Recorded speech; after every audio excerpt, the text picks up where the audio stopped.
Bienvenue Tariq Melki. Merci de m'avoir invité, cher Rachid. Merci, c'est toujours un plaisir. Merci d'avoir accepté surtout notre invitation. Je rappelle que vous êtes économiste, directeur ISCAE Rabat et membre du CMC, le Centre marocain de conjoncture. Tout à fait. Complet dans la présentation. Exact. On démarre tout de suite.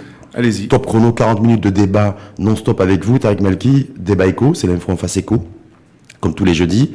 Et ce qui fait l'actualité de toute façon, c'est le projet de loi de finances. Alors, je serais curieux de savoir parce que vous avez pour habitude, vous, chaque année, de décrypter, de filtrer et d'analyser les différents projets de loi de finances. Donc, ce projet de loi de finances 2020, qu'est-ce que vous avez relevé de particulier, vous? Alors, d'abord, quelques remarques préliminaires, parce que comme vous l'avez souligné, j'ai pris l'habitude, de par mes activités au CMC et ailleurs, donc de décortiquer donc chaque loi de finances dès lors qu'elle est envoyée par le gouvernement en tant que projet, avant même qu'il y ait les amendements, et puis, historiquement parlant, si j'ose dire, malheureusement, nous sommes arrivés au fur et à mesure des années, au fil des années, à un constat qui s'est imposé à nous, qui n'est pas sévère, qui est objectif, à savoir que malheureusement les lois de finances au Maroc, depuis au moins une décennie maintenant, ne sont pas des outils véritablement d'accompagnement des politiques économiques et sociales du pays. C'est plus des lois d'ajustement dont l'objectif c'est véritablement de respecter un certain nombre d'équilibres macroéconomiques qui nous sont imposés ici et là. C'est un peu la vocation aussi d'un projet de loi de finances, non ? D'endettement, en matière de déficit public. Donc, est-ce que c'est la vocation d'un projet de loi de finances ? Oui, non, pour moi, la vocation d'un budget, oui. c'est un outil qui doit être au service de la mise en place de politiques économiques de développement. Donc, qui dit politique économique de développement, donc dès lors qu'on est dans un contexte comme le Maroc, d'ailleurs, je voudrais faire quand même quelques remarques liminaires en insistant sur le contexte dans lequel intervient ce projet de budget. C'est pas un contexte normal. Pour finir mon propos d'avant, donc nous avons eu l'habitude malheureusement d'avoir des lois de finances très techniques, très comptables, qui entrent dans un cadre, on va dire, de bien-pensance imposée par les institutions internationales, disons les choses clairement. Imposée par les institutions internationales. Oui. Moi, chaque fois que j'entends ça, je comprends pas. Polichinelle. Oui, mais pourquoi vous dites ça ? Pourquoi vous aussi, Tariq Melki, vous dites qu'une fois de plus, c'est un projet de loi de finances qui a le sceau, en tout cas le marqueur. Je parle de ceux d'avant. Je parle de ceux d'avant. D'accord. Malheureusement, ceux d'avant, nous étions prisonniers d'un schéma de pensée universaliste, un dogme libéral la doxa libérale, donc qui devait s'imposer à la plupart des pays du Sud notamment, pour respecter donc un certain nombre d'injonctions des institutions internationales, dont le FMI, faire patte blanche pour dire les choses simplement, en contrepartie desquelles nous avions quelques facilités ici et là. Nous étions habitués. On a pu le voir d'ailleurs dans la dernière levée. Le contexte actuel marocain et international, on pourrait y revenir. Oui. Pour moi, depuis une année, a changé de fond en comble. Nous sommes dans quelle situation aujourd'hui ? Nous avons le débat sur le fameux modèle de développement à travers... qui est en marge du projet de loi de finances. Non, le modèle de développement, c'est un projet englobant. Oui. C'est un projet de société, multicomposite, avec la dimension politique, institutionnelle, économique et sociale. Donc, restons sur la dimension économique et sociale. Ce modèle, ou les prémices, ou la mise en place de ce modèle de développement économique, a enfanté lui-même, si j'ose dire, aurait dû, après on peut discuter du timing, aurait dû enfanter d'un volet extrêmement important, qui est la réforme fiscale. Parce que qui dit modèle économique, dit donc politique économique et d'accompagnement, qui est donc la réforme fiscale, qui elle-même donc a été discutée lors des dernières assises de la fiscalité. Et dernier point. Oui. Donc cette réforme fiscale elle-même donc aurait dû, par souci de cohérence, donc enfanter donc d'une loi de finances qui soit véritablement en rupture avec les précédents. Donc Tchabboune fasse tout ça en 6 mois. Malheureusement, nous sommes donc il aurait fallu que Ahmed Tchabboune fasse tout ça en 6 mois, ce qui est impossible. Non, écoutez, c'est pas question de 6 mois, c'est que si on revient aux prémices des assises de la fiscalité, il y a quand même un certain nombre d'éléments. Il y a eu des discussions, des recommandations sur lesquelles on va revenir. Il y a eu des recommandations qui ont été proposées, une centaine, mais moi je parle des mesures qui ont été annoncées par le ministre des Finances à l'époque, dont il s'agissait à l'époque d'augmenter l'IS sur un certain nombre d'activités économiques protégées, bon, même si on précisait pas lesquelles, de baisser substantiellement l'IS sur donc un certain nombre de secteurs sur l'industrie industriels. Il était question de réformer l'IR afin de soutenir donc le pouvoir d'achat des ménages. Conditionné d'élargir l'assiette fiscale, parce qu'il faut quand même revenir à un point noir de la fiscalité, c'est la concentration. Et puis le sujet aussi par rapport à cette fiscalité, il était question aussi de promulguer une loi cadre donc qui devait régir la fiscalité au Maroc pour les 10-15 prochaines années.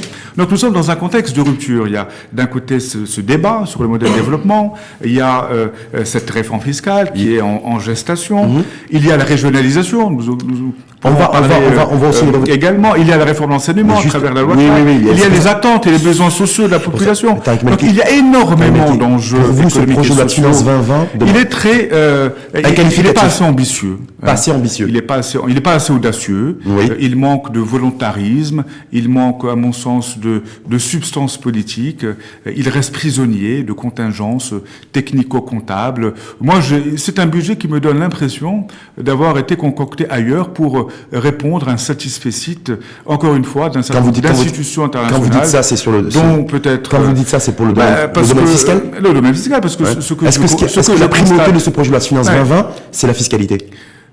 Elle aurait dû, mais la fiscalité pour faire quoi? C'est-à-dire l'idée. Une fiscalité mondialisée. Non, c'est un budget une loi de finances qui prêche, si j'ose dire, par manque de vision. C'est-à-dire, on veut faire quoi? Parce qu'il ne s'agit pas de concocter à la va-vite un projet de loi de finances autour d'une table, le faire voter à la va-vite au Parlement en introduisant quelques amendements sans réelle discussion parlementaire autour. Non, le budget d'un État, d'abord, il y a des choix préliminaires à définir, des choix économiques. C'est pour aller vers quelle direction? Est-ce qu'on veut soutenir la compétitivité des entreprises? Est-ce qu'on veut soutenir le pouvoir d'achat des ménages? Est-ce qu'on veut résorber les disparités sociales et territoriales? On peut pas tout faire. Alors là, on nous annonce qu'on veut tout faire, mais en même temps qu'il faut qu'on respecte un déficit budgétaire de 3,5%, mais qu'en même temps, on va faire 4% de croissance. Donc, il y a des hypothèses incohérentes. Mais la méthode ne me semble pas la bonne. Les hypothèses émises ne me semblent pas les bonnes. Les choix économiques également, les options économiques n'ont pas été discutées. Est-ce que c'est véritablement un budget qui s'inscrit dans la relance par l'offre, par la demande, sachant qu'on peut faire les deux, on pourra y revenir. Vous regrettez que la loi cadre sur la fiscalité je regrette que ce ne soit pas un budget politique, d'abord. Moi, si je vous dis que c'est faute d'avoir arrivé beaucoup plus l'économie nationale à la mondialisation, est-ce que là, on n'a pas les prémices d'un modèle, de notre modèle fiscal, qui soit arrimé aux standards internationaux en matière de fiscalité? On peut arriver aux deux choses. Là, l'idée, ce que vous êtes en train de me dire, j'entends bien. L'idée, c'est que le Maroc a signé un certain nombre d'engagements internationaux sur le domaine fiscal, sur le domaine commercial, sur le domaine environnemental et autres. Oui, lutte contre le blanchiment d'argent aussi. Oui, voilà. Donc, on a bien compris, tout le monde a bien compris que ce budget-là allait dans le sens de la lutte contre la fraude et l'évasion fiscale pour respecter donc un certain nombre de, on va dire, de normes ou bien de critères de convergence qui nous sont imposés soit par l'OCDE, soit par l'Union européenne. Non, mais à la limite, pourquoi pas? Moi, je ne suis pas contre que le Maroc puisse entrer dans une sorte de convergence réglementaire. Est-ce que ça tout ce qui est conformité ne peut nous faire que du bien. Est-ce que la mondialisation vous dérange? C'est pas le sujet. Tony Malki, est-ce que la mondialisation vous dérange? En tant que telle, non, mais la manière dont elle est gérée, oui. Parce que ça, c'est la mondialisation la manière... en matière de fiscalité. Non, moi, ce qui me dérange, c'est l'ultralibéralisme. J'entends un discours comme quoi l'ouverture économique, c'est formidable, comme quoi l'ouverture économique allait apporter le bien-être des populations, comme quoi l'ouverture économique allait apporter la croissance, l'emploi. On voit au Maroc rien de tout ça. Au contraire, nous avons une croissance qui n'a jamais été aussi atone, nous avons une croissance qui n'a jamais été aussi volatile, nous avons des plans d'émergence dans tel ou tel secteur avec un impact sur la valeur ajoutée industrielle, un taux de croissance de la valeur ajoutée industrielle qui stagne à 3% depuis 10 ans, alors que normalement on aurait dû arriver à 6-7%. Des créations d'emplois qui sont de plus en plus faibles. Donc à un moment donné, ouverture économique, oui, certes, mais pour faire quoi? Et donc en fait, quel impact Tariq Malki est sur la même ligne philosophique et politique et idéologique que Moula Hafid Alami, qui a annoncé aussi, en plein débat d'ailleurs sur le projet de loi de finances 2020, de vouloir reconsidérer certains accords de libre-échange commerciaux, notamment avec la Turquie. En fait, ce que vous êtes en train de dire. C'est ce que nous disons depuis des années. Mais ça, c'est la faute de qui? C'est la faute de ceux qui ont négocié ces accords dès le départ. C'est des accords qui ont été donc extrêmement, à mon sens, mal négociés. Mais d'un autre côté, il y a, et c'est là que cette loi de finances aurait dû apporter, on va dire, une réponse à cela, nous avons un problème de compétitivité industrielle. On en parlera tout à l'heure. Nous avons un problème de base productive. On va en parler tout à l'heure. Produits et est-ce que la priorité des priorités... Consubstantiellement de marché. Est-ce que la priorité des priorités pour l'exécutif et pour Mohamed Benchaoun, ministre de l'économie et des finances et la réforme de l'administration, pour ce projet de loi de finances 2020, ce n'était pas ça n'a pas été simplement de préparer le terrain en termes de normalisation et de mise en conformité fiscale, dans un premier temps? Non, peut-être, mais encore une fois, est-ce que, voilà. Le Marocain attend autre chose qu'une convergence fiscale vers les pays de l'OCDE. C'est bien, mais ça doit être un sujet parmi tant d'autres. Le Marocain attend que son pouvoir d'achat augmente. Le Marocain attend que son système éducatif et de santé s'améliore substantiellement. Il faut quand même aller faire un tour au CHU dans les grandes villes marocaines, et non des moindres, à commencer par la capitale, pour voir ce dont on parle. Donc moi je pense que le citoyen marocain est en droit d'attendre autre chose, qu'on vienne lui expliquer, que le débat tourne autour de l'article 9, ou que le Maroc doit être en conformité par rapport à tout ce qui est évasion fiscale. C'est très bien. Ça veut dire que les Marocains ont beaucoup d'argent à l'étranger. Grand bien à leur face. En tout cas, nous avons appris ça. Au moins. Il y a beaucoup d'argent, beaucoup d'avoirs étrangers marocains. En tout cas, la convergence. Donc ça, pour moi, c'est un sujet. La convergence avec l'OCDE, je ne sais pas si c'est votre cas d'ailleurs. Est-ce que vous avez un compte à l'étranger? Moi, j'ai pas de compte à l'étranger. Parce qu'à partir de septembre, quand j'étais étudiant. En tout cas, à partir de septembre 2021, voilà, il y aura une transparence totale de celles et ceux marocains qui disposent d'avoir à l'étranger. On ne va pas rentrer dans la démagogie, ça n'a jamais été mon dada, mais ce que je dis, c'est que les Marocains attendent de l'emploi. Les Marocains attendent un système de santé et d'éducation et de sécurité sociale, des filets sociaux qui n'existent pas. Les entreprises attendent qu'on développe leur compétitivité en boostant les investissements. Mais il y a mais comment on fait des mesures fortes qui peuvent être prises qui auraient dû être prises en matière de fiscalité, en matière d'incitation, en matière de politique sectorielle, que sais-je encore, pour véritablement inscrire le Maroc dans les voies d'émergence. C'est pas vous que je vais dire, qui êtes économiste, analyste économique, membre du CMC et directeur de l'ISCAE de Rabat, que d'abord il y a une mise en conformité, une normalité, un cadre normatif déjà d'abord à définir, voire à redéfinir, pas contre pour pouvoir développer ensuite des politiques économiques. On peut faire les deux, c'est-à-dire mais c'est deux temps politiques dits complètement différents. La convergence internationale, c'est une chose, développer un État, c'est autre chose. Les deux peuvent aller de pair. Je ne vois pas au nom de quoi on va décider au nom de quelle la baisse de l'IS école économique, on va décider qu'il faut qu'on mette le paquet sur la convergence fiscale internationale et qu'on laisse de côté les besoins économiques et sociaux des parties prenantes, que ce soit les opérateurs. Parce que l'État a peut-être besoin aussi de rassurer les investisseurs étrangers, de rendre plus attractif le territoire en menant cette politique fiscale, en tout cas cette priorité fiscale dans ce projet de loi de finances 2020. Mais moi, ma question, c'est la baisse de l'IS, secteur industriel. Est-ce que là, vous dites, effectivement, c'est déjà, on est sur une option, une décision qui a été prise qui est intéressante. Il y a eu un effort qui a été fait, il me semble, sur un certain nombre de taux marginaux. Le taux marginal de 31% qui est passé à 28% pour les entreprises industrielles dont le bénéfice net est supérieur à 100 millions de dirhams. Ensuite, je pense que le taux marginal de l'IS est passé de 20 à 17,5% pour les entreprises qui ont entre 300 000 et 1 million de dirhams de bénéfices, qui font moins d'1 million de dirhams de bénéfices, et 10%, il me semble, pour celle qui est la tranche inférieure. Ça c'est bien, mais dans le même temps, on nous explique que le chiffre d'affaires à l'export est taxé de 17,5% à 20%. Il y a quand même quelque chose qui sort d'incohérence. Qu'est-ce qui vous gêne? À l'heure où on parle de compétitivité à l'export, à l'heure où on parle du fait que les entreprises marocaines doivent prendre des parts de marché à l'international, à l'heure où on parle de compétitivité industrielle à l'export, on va taxer davantage. Comment? Est-ce qu'elles l'ont fait? Est-ce que tous les efforts financiers consentis par l'État, avec ce type de mesures, en termes de dépenses fiscales, parce que la dépense fiscale, il faut savoir que quand vous dites effectivement, ça c'est un autre sujet. La dépense fiscale, je vais y venir. Il me semble que là le problème, l'exonération fiscale aussi, ça c'est un vrai sujet. Ça pour moi, ça relève de l'économie de la rente. les dépenses un fiscales. manque à gagner pour l'État et pour les citoyens. Non, mais les dépenses fiscales, c'est pas ça, c'est les cadeaux fiscaux qui sont accordés à des secteurs non productifs. Je suis désolé, c'est aberrant. Il faut en finir avec tout ce qui relève de la rente et inciter à l'émergence de nouveaux secteurs industriels ou autres qui soient porteurs, qui puissent avoir véritablement un impact sur la création d'emplois, un impact sur la dynamique économique, un impact sur la création d'emplois. Et il y a des secteurs, l'électronique, on peut en parler, c'est-à-dire tout ce qui est énergie renouvelable. Oui, il y a des gros investissements qui sont consentis dans tous ces secteurs-là.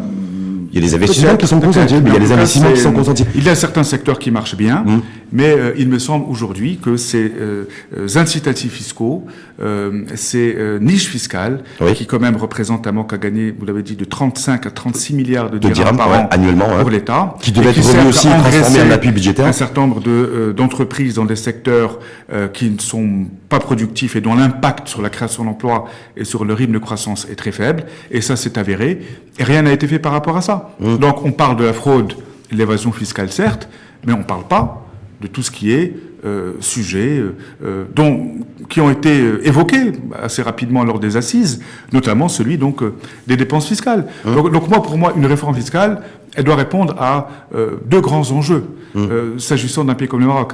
D'abord, booster le pouvoir d'achat des ménages. Moi, je trouve ça quand même aberrant qu'il n'y ait pas eu les prémices d'un débat, d'un dialogue social autour donc de la baisse de la fiscalité qui pèse sur le travail. Il faut quand même savoir que la fiscalité qui pèse sur le facteur travail a augmenté de près de 15 points cette décennie. La fiscalité sur le travail, les taux de fiscalisation sur le facteur travail dépassent les 35%. Quand on compare avec la fiscalité qui pèse sur le capital. Le Maroc est à l'un des taux de prélèvement obligatoire, quand vous prenez les impôts plus les cotisations sociales, qui dépasse les 30%. On est sur des niveaux... Parce que l'État est face à une situation... Nous avons atteint, si vous voulez, l'optimal fiscal.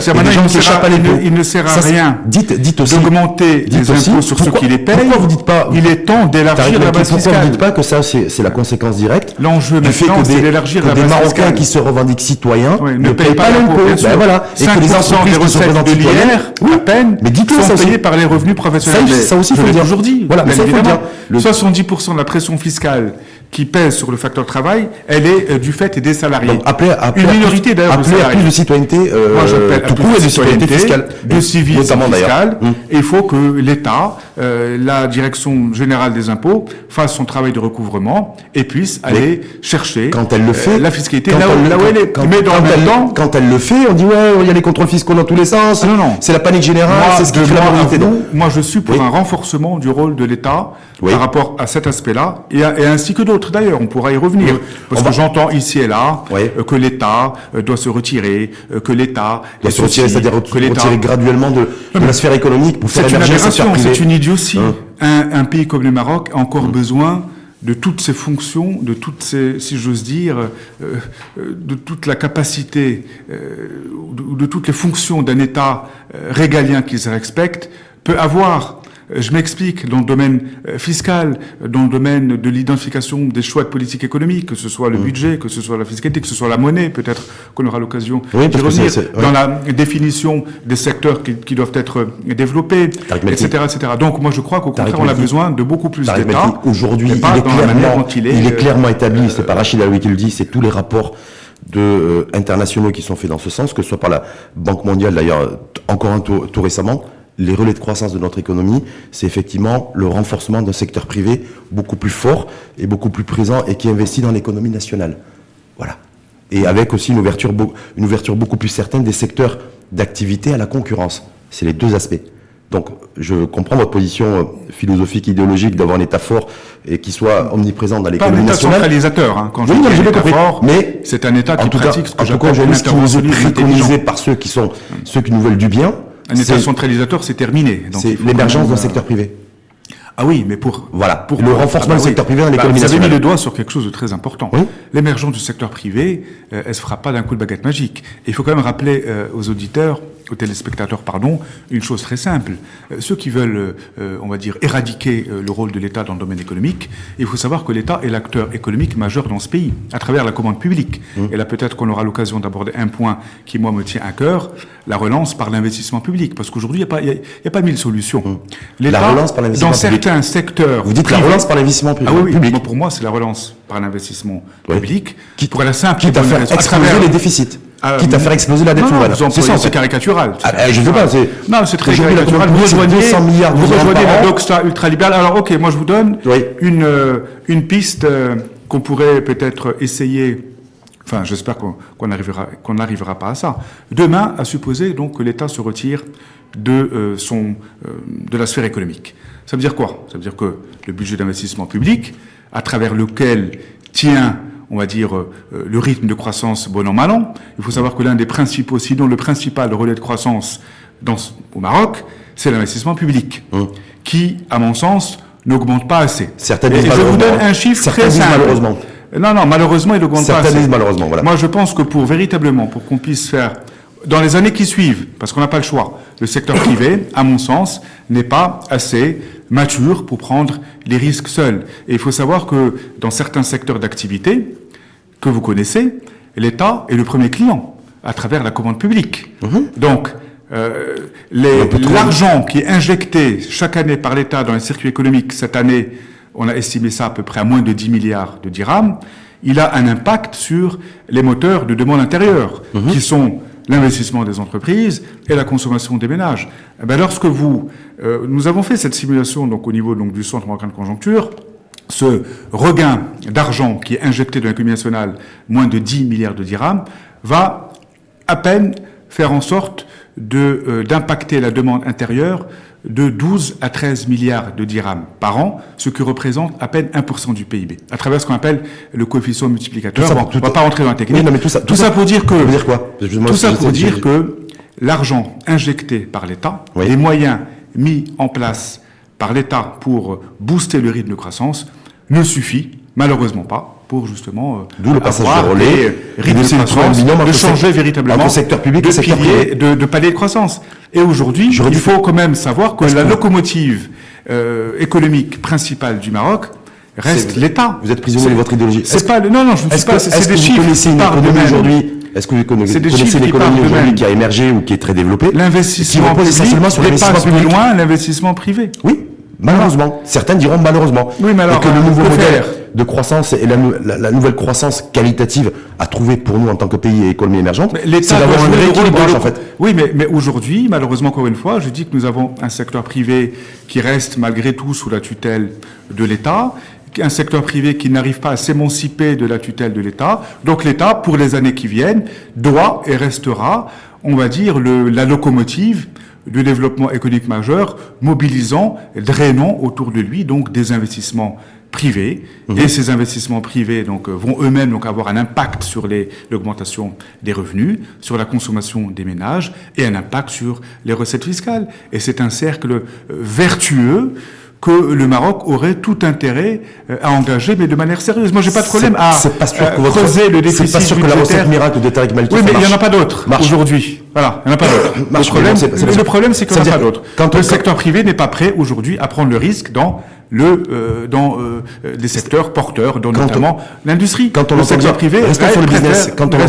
Cantonné dans des secteurs où les taux de rentabilité sont beaucoup plus élevés, notamment les accords de libre-échange commerciaux, parce qu'on est là aujourd'hui, effectivement, ça c'est un autre sujet. Ça c'est un autre sujet. C'est aussi lié.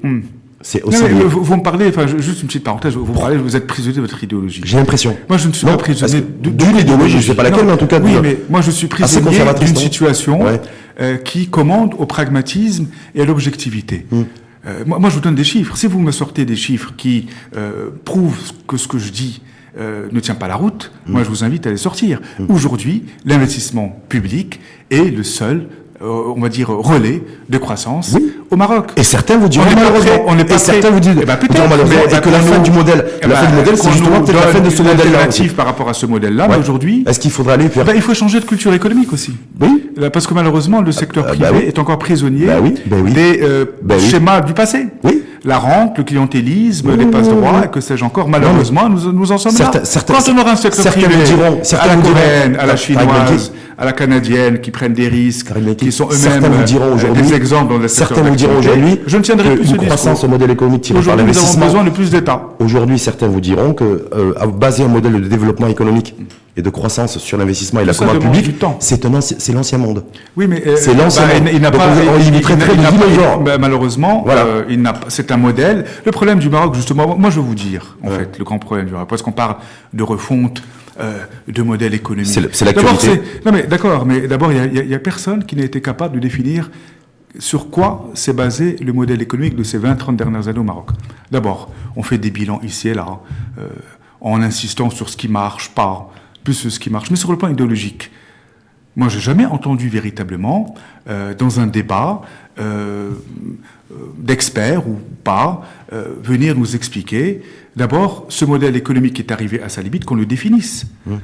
Moi, justement, et mon problème, de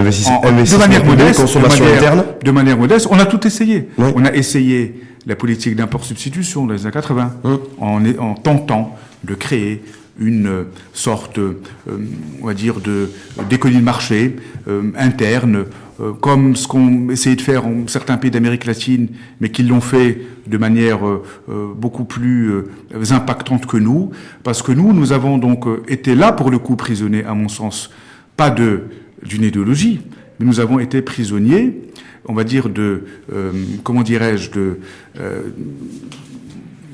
certaine élite, disons les choses clairement, politico-économique, qui a utilisé ces, on va dire, schémas de pensée économique, notamment la politique d'import-substitution, pour, on va dire, consolider des positions de rente. Quand on a vu que sur le plan de l'impact économique et social, ça ne marchait plus au milieu des années 80, à part enrichir donc un certain nombre de personnalités rentières, si j'ose dire, nous sommes passés à l'ouverture à tout va.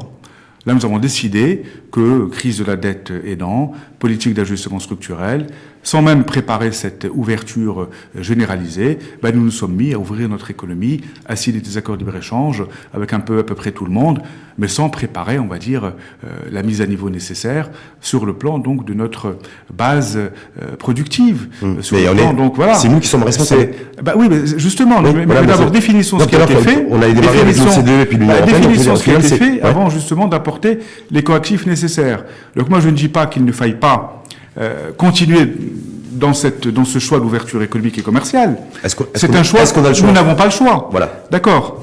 Mais il y a quand même moyen de réviser donc un certain nombre de choix, notamment d'accords de libre-échange, qui sont extrêmement. Est-ce que vous êtes d'accord avec Moulay Al-Amine sur le principe de reconsidérer les accords de libre-échange commerciaux, y compris avec la Turquie? Il y a des secteurs d'activité marocains qu'il convient de protéger, qui ont été livrés à une concurrence féroce. Donc vous êtes pour le protectionnisme sur certains aspects, sur certains secteurs. C'est la mort lente d'une économie, le protectionnisme. Non, parce que de l'autre côté, certains experts internationaux économistes considèrent que le protectionnisme, c'est la mort lente d'une économie. Écoutez, les pays asiatiques, avant qu'ils s'ouvrent de cette manière-là, il faut savoir que le modèle de développement sud-coréen, même chinois, d'abord, ils ont, on va dire, protégé leur économie. Ils ont développé donc un certain nombre de secteurs d'activité qui considéraient porteurs pour l'avenir de leur économie. D'abord en le protégeant donc de la concurrence étrangère, en le protégeant des investissements étrangers. Et une fois que ces secteurs-là sont arrivés à maturité, ils ont ouvert progressivement leur économie. Suppression progressive des barrières tarifaires, puis introduction d'une certaine dose de protectionnisme à travers des barrières non tarifaires. Et c'est comme ça. D'abord, on développe l'économie de l'intérieur. On développe une économie de l'intérieur, on la consolide, et après, on s'ouvre de manière progressive. Pas l'inverse. On s'ouvre pas, alors que vous n'avez, évidemment, vous ouvrez, vous n'avez rien à offrir, si j'ose dire. Vous allez vous faire dévorer par le premier. C'est intéressant parce que vous avez fait une espèce de tête à queue, Tariq Malki. D'un côté, vous dénoncez les économies de rente, et la rente, par excellence. Et de l'autre côté, vous encouragez. La rente administrative, pas économique. Et de l'autre côté, vous encouragez, pour certains secteurs, le protectionnisme.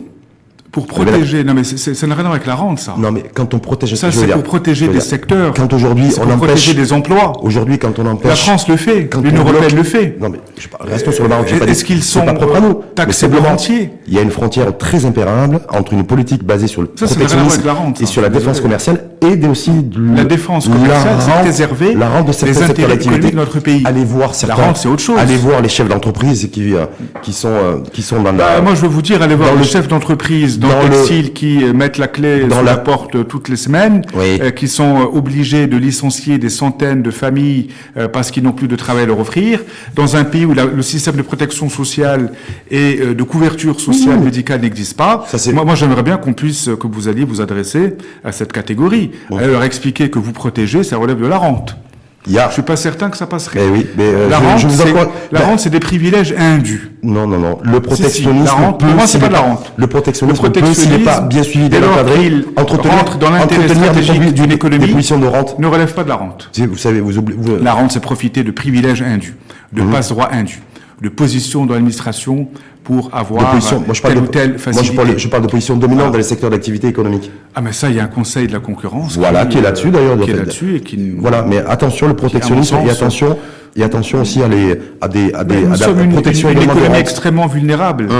On passe à la compétitivité pour finir très vite, parce qu'on a dit 40 minutes top chrono, ça va très vite avec Tariq Belki. Le débat c'est passionnant. Sur la compétitivité.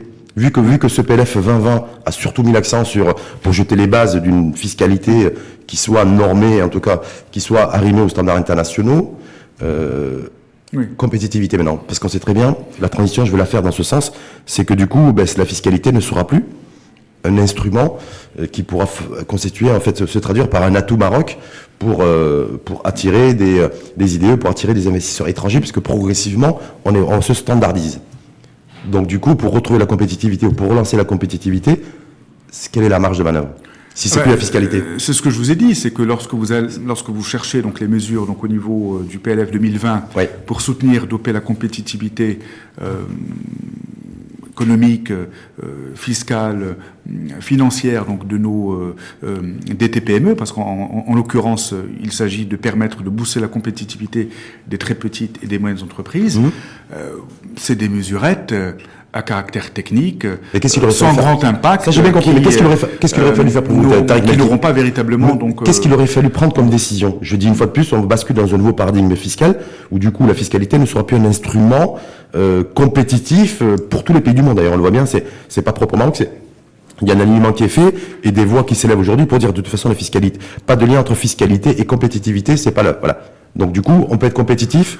Non, c'est vrai que sur le plan de la marge de manœuvre fiscale de l'État par rapport donc à la compétitivité des entreprises, les marges de manœuvre fiscales sont assez réduites. Là, je vous ai parlé, il y a quand même eu un effort substantiel qui a été fait, notamment donc pour baisser le taux marginal de l'IS, donc au niveau donc des PME. On joue plus sur la fiscalité. C'est plus la fiscalité. Donc l'enjeu de la compétitivité ne sera plus la fiscalité. On a bien compris ça. De moins en moins. Peut-être sur un aspect. Oui. Peut-être sur un aspect pour soutenir l'innovation et la recherche et développement. Là, c'est le parent pauvre des politiques publiques au Maroc. Là, à mon sens, ce projet de loi de finances, peut-être il pêche par un manque par rapport donc à une absence de vision, notamment pour encouragement, incitation fiscale, R&D, recherche, développement, innovation que je défends depuis plusieurs années, qui est donc le crédit impôt recherche, qui a fait ses preuves donc pour aider justement donc à les entreprises donc à investir dans le renouvellement de leur capacité productive. Ça c'est quelque chose la CGM a plaidé dans qui aurait dû être fait. Bon, moi personnellement donc je plaide sur ça depuis plusieurs années. Malheureusement ça n'a pas été fait. Non, moi je crois que l'enjeu donc pour améliorer donc la compétitivité de nos PME, c'est principalement le financement.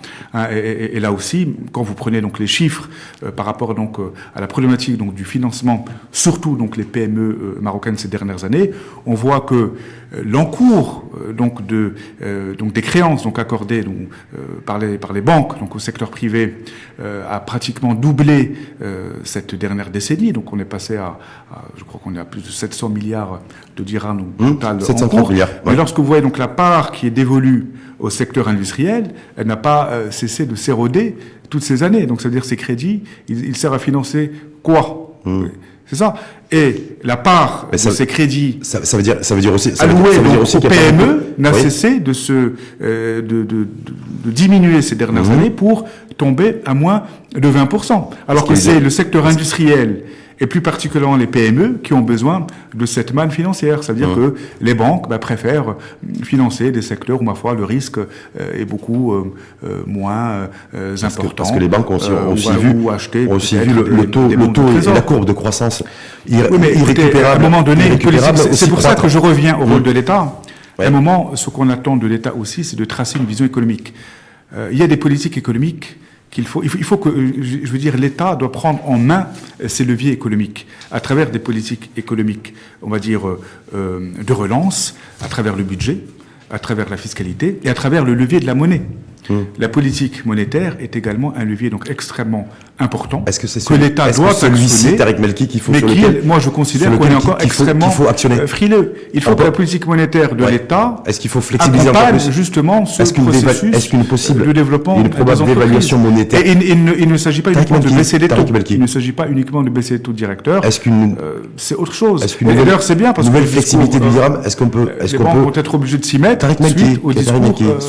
Soyons synthétiques et pragmatiques.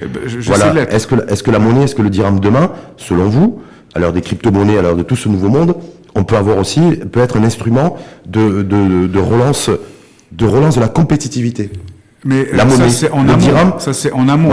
Ça c'est en amont. Encore une fois, vous avez réglé le problème de compétitivité industrielle. Pour moi, l'enjeu même, c'est la compétitivité industrielle. L'offre de production, l'offre Maroc.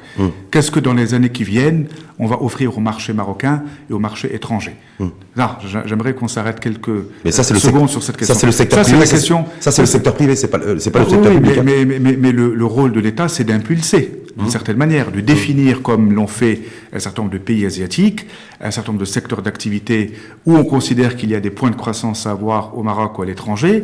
L'automobile est un excellent exemple. Moi, là, pour le coup, je ne veux pas critiquer les choix qui ont été faits. Moi, je pense que sur le secteur de l'automobile, nous sommes en train véritablement d'arriver à quelque chose de très intéressant à travers donc la mise en place d'économies. Est-ce que Tariq Melki a prêté l'oreille à ce qui se dit dans l'Hexagone actuellement? Est-ce que vous avez prêté l'oreille à ce qui se dit dans l'Hexagone, le discours politique aujourd'hui concernant le secteur automobile? On appelle à investir en France. Oui. Que ces marques automobiles réinjectent leur investissement en France, s'ils veulent avoir un soutien aussi budgétaire et fiscal.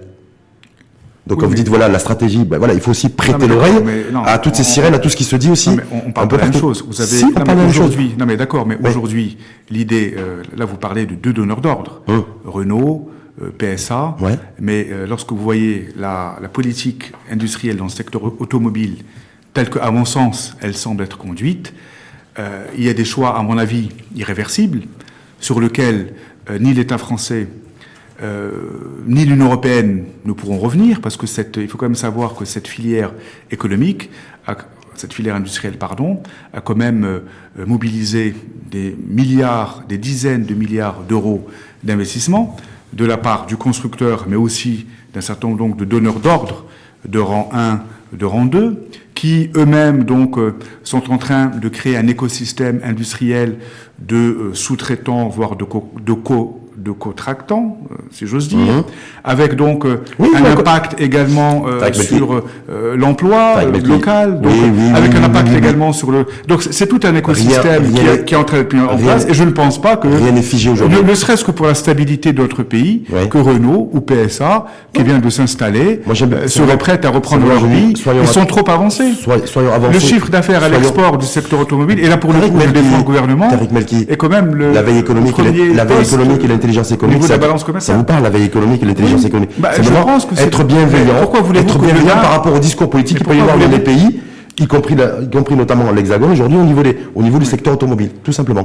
Non, mais moi, tout en ayant aussi un œil averti sur la voiture autonome. Je suis persuadé que demain, ni Renault ni PSA ne vont retirer leur bille du Maroc dans les années qui viennent. J'en suis persuadé. Moi, ce que je vous dis, une chose très simple, c'est que continuons à consolider ce pôle-là, diversifions les constructeurs, les donneurs d'ordre. Il y a les Américains, il y a les Chinois, il y a les Indiens.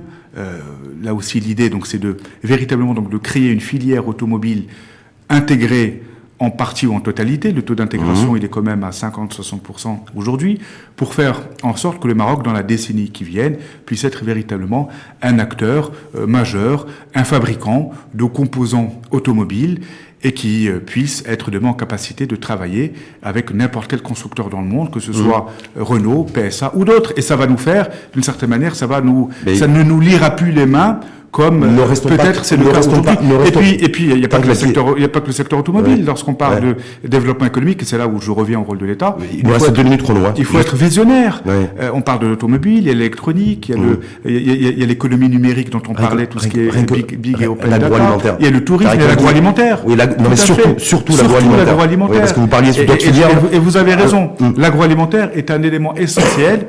Et là, on peut le coupler avec la régionalisation avancée, à travers l'émergence d'un certain nombre de pôles régionaux, ce qu'on appelle un peu les vocations régionales. Et ma foi, oui, le Maroc gagnerait à intégrer davantage ces filières agro-business. Merci en tout cas à vous. Merci à vous. Tariq Melki, et donc belle journée. Donc je l'ai dit, sortie de votre nouvel ouvrage, Quelle voie d'émergence pour l'économie marocaine, d'ici une quinzaine de jours. Tout à fait, d'ici à la fin du mois au maximum.